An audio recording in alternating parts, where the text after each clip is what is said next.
Hello नमस्कार friend. चलिए देखते हैं आज ये जो हमने यूथ प्रैक्टिस शुरू की है उसका पार्ट 2 लेकर आए हैं, जिसमें हमें हिंदी साहित्य के इतिहास की क्वेश्चन आंसर PYQ कवर करवा रहे हैं। प्लीज़ अच्छा लगे तो लाइक कीजिए, मेरे चैनल को सब्सक्राइब कीजिए और वीडियो को लाइक कीजिए, और चैनल पे नए हैं तो चैनल को सब्सक्राइब जरूर कीजिए। वीडियो में अंत तक बने रहिए। चले देखते हैं। निम्नलिखित में से डॉक्टर नगेंद्र ने हिंदी साहित्य का इतिहास नहीं लिखा, बल्कि ये हिंदी साहित्य का इतिहास ग्रंथ के संपादक हैं, जबकि राम कौर वर्मा द्वारा लिखित इतिहास हिंदी साहित्य का आलोचनात्मक इतिहास नामक ग्रंथ है। हजारी प्रसाद द्विवेदी ने 3 इतिहास ग्रंथों की रचना की। हिंदी साहित्य की भूमिका। हजारी प्रसाद द्विवेदी ने 3 इतिहास ग्रंथों की रचना की। कौन कौन से हैं? हिंदी साहित्य की भूमिका 1940 ईस्वी, हिंदी साहित्य उद्भव और विकास 1952 ईस्वी, और हिंदी साहित्य का आदिकाल 1952 ईस्वी। डॉक्टर लक्ष्मी सागर वार्ष्णेय ने हिंदी साहित्य का इतिहास 1952 ईस्वी नामक इतिहास ग्रंथ लिखा। ठीक है।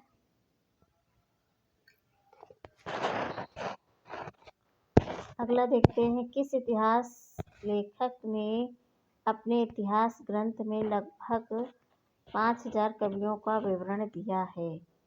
तो किसने दिया? तो मिश्र बंधुओं ने दिया। ठीक, मिश्र बंधुओं ने। दिए गए साहित्यकारों में मिश्र बंधु ने अपने साहित्य इतिहास ग्रंथ में लगभग 5000 यानी 4591 कवियों का विवरण दिया है। मिश्र बंधुओं में गणेश बिहारी, श्याम बिहारी तथा सुखदेव बिहारी है। इन्होंने मिश्र बंधु विनोद नामक इतिहास ग्रंथ की रचना की है। इसका प्रकाशन 4 भागों में हुआ। प्रथम 3 भागों का प्रकाशन सन 1913 ईस्वी में तथा चतुर्थ भाग का प्रकाशन सन 1934 ईस्वी में हुआ। शिव सिंह सेंगर ने शिव सिंह सरोज 1883 ईस्वी नामक ग्रंथ में 838 कवियों का विवरण दिया है। ग्रियर्सन ने अपने इतिहास में 952 कवियों, आचार्य शुक्ल ने अपने इतिहास ग्रंथ में 1000 कवियों और लेखकों को शामिल किया। आचार्य रामचंद्र शुक्ल ने के इतिहास ग्रंथ में कालों के नामकरण का आधार क्या रहा है? तो युग प्रवृत्ति रहा है। आचार्य रामचंद्र शुक्ल के इतिहास ग्रंथ में कालों के नामकरण का आधार युग प्रवृत्ति रहा। आचार्य शुक्ल ने अपना इतिहास ग्रंथ हिंदी साहित्य का इतिहास विधेयवादी पद्धति पर लिखा है, जिसका प्रकाशन 1929 ईस्वी में हुआ। ठीक है। इतिहास लेखन की सबसे विकसित पद्धति है क्या है? तो विधेयवादी पद्धति है। इतिहास लेखन की सबसे विकसित पद्धति विधेयवादी पद्धति मानी जाती है। आचार्य रामचंद्र शुक्ल ने इतिहास लेखन की विधेयवादी पद्धति का अनुसरण कर अपना इतिहास ग्रंथ लिखा। फ्रेंच विद्वान तेन ने विधेयवादी पद्धति को सुव्यवस्थित सिद्धांत के रूप में स्थापित किया था। हिंदी साहित्य का इतिहास दर्शन नामक ग्रंथ के लेखक कौन है? तो हिंदी साहित्य का इतिहास दर्शन नामक ग्रंथ के लेखक डॉक्टर नलिन बिलोचन शर्मा है। प्रश्न में हिंदी देने के कारण त्रुटि कौन है? प्रश्न में जो है हिंदी देने का कारण त्रुटि कौन है?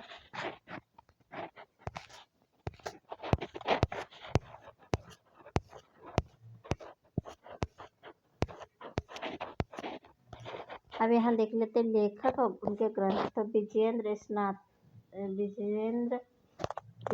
स्नातक हिंदी साहित्य का इतिहास।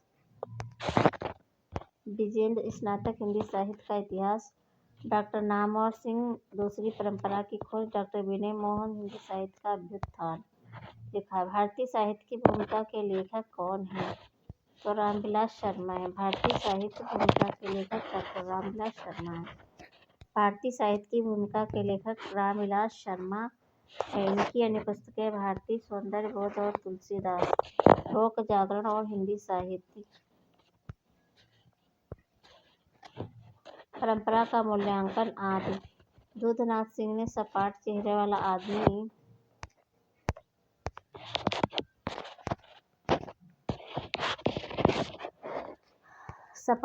वाला आदमी कहानी संग्रह,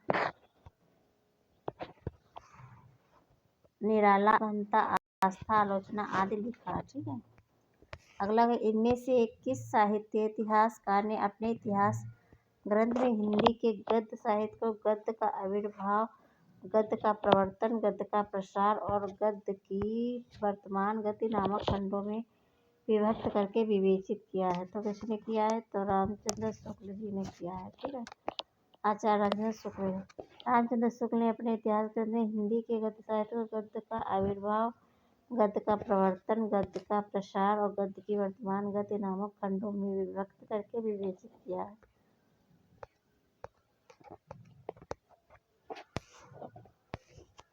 हिंदी साहित्य के उत्तर मध्यकाल को कला काल नाम देने वाले विद्वान हैं। तो कला काल किसने कहा? रमाशंकर शुक्ल रसाल ने कहा। ठीक है। हिंदी साहित्य के उत्तर मध्यकाल को कला काल नाम देने वाले विद्वान रमाशंकर शुक्ल रसाल है। इस काल को मिश्र बंधुओं ने अलंकृत काल तथा विश्वनाथ प्रसाद मिश्र ने श्रृंगार काल और आचार्य रामचंद्र शुक्ल ने रीतिकाल नाम दिया है। The modern vernacular literature of Hindustan के लेखक हैं? कौन है the modern literature of Hindustan के लेखक हैं? कौन है? तो जॉर्ज ग्रियर्सन है। ठीक है। George A Grierson. The modern vernacular literature of Hindustan के लेखक जॉर्ज ग्रियर्सन है।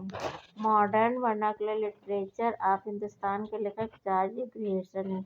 इस रचना को सच्चे अर्थों में हिंदी साहित्य का पहला इतिहास ग्रंथ माना जाता है। ग्रियर्सन ने अपने ग्रंथ में 952 कवियों को शामिल किया। डॉक्टर किशोरीलाल गुप्त ने the modern vernacular literature of Hindustan का हिंदी साहित्य का प्रथम इतिहास शीर्षक से हिंदी अनुवाद किया, जिसका प्रकाशन सन 1957 ईस्वी में हुआ।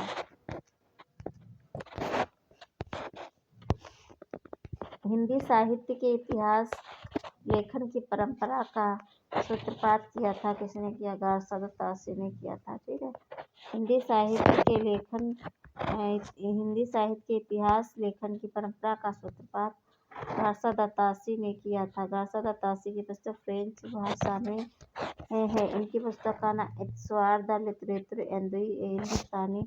यह पुस्तक 2 भागों में विभक्त, जिसका प्रकाशन 1839 ईस्वी 1847 ईस्वी में हुआ। द्वितीय संस्करण में यह 3 भागों में विभक्त हो गया, जिसका प्रकाशन 1871 ईस्वी में हुआ। ठीक है। हिंदी साहित्य के उत्तर मध्यकाल को अलंकृत काल कहने वाले विद्वान इनमें से कौन है? तो ये मिश्र बंधु हैं। हिंदी साहित्य के उत्तर मध्यकाल को अलंकृत काल कहने वाले विद्वान मिश्र बंधु हैं। आचार्य रामचंद्र शुक्ल ने उत्तर मध्यकाल को रीतिकाल तथा विश्वनाथ प्रसाद मिश्र ने श्रृंगार काल कहा है। अगला क्वेश्चन है, हिंदी साहित्य का आरंभ 693 ईस्वी से मानने वाले इतिहासकार इसमें से कौन है? तो 693 ईस्वी से मानने वाले इतिहासकार हैं डॉक्टर राम कुमार वर्मा। ठीक है।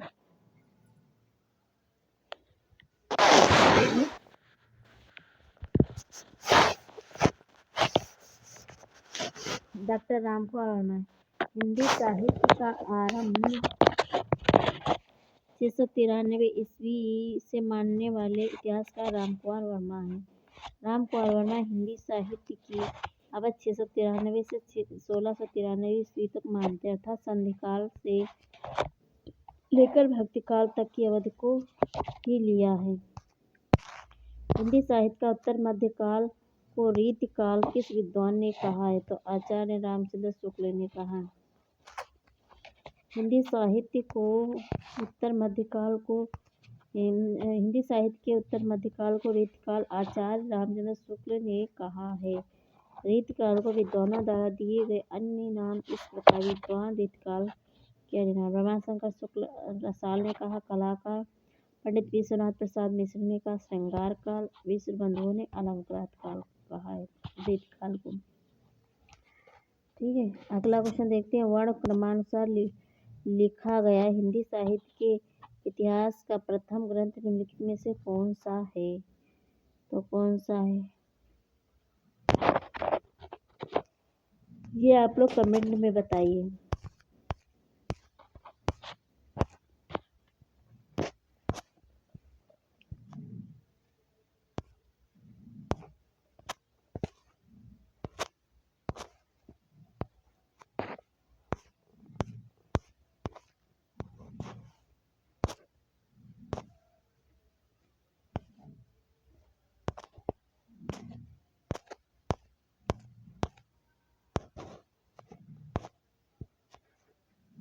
ईश्वर the literature Hindustani.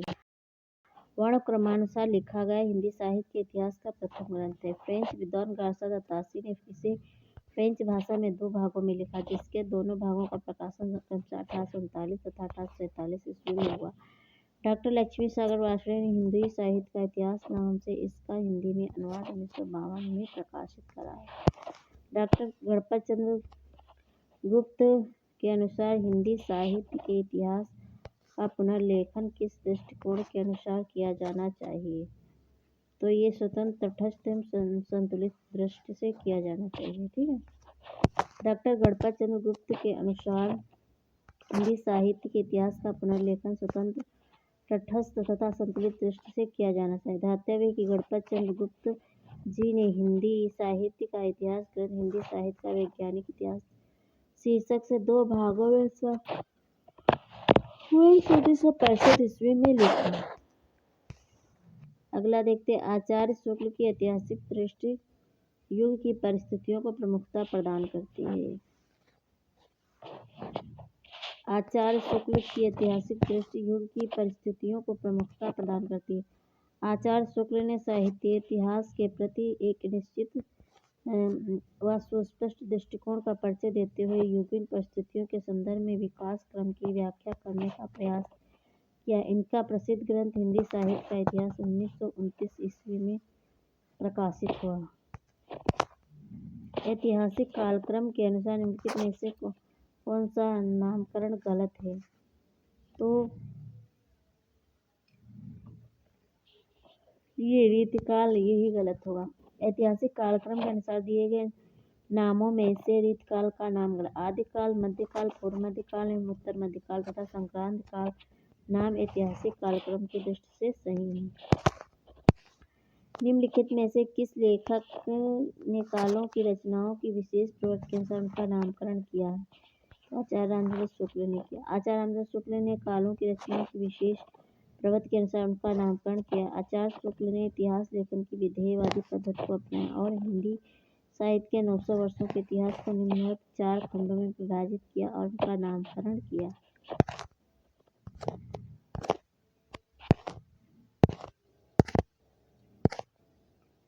Sorry friend, क्षमा चाहते हैं, ये क्लियर दिखाई नहीं दे रहा, इसलिए मैं ये पेज स्किप कर रही हूँ। ठीक है,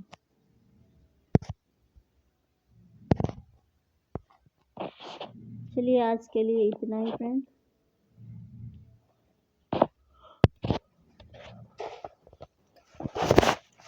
अगले क्वेश्चन हम कल लेकर आएंगे अगले वीडियो में। नमस्कार।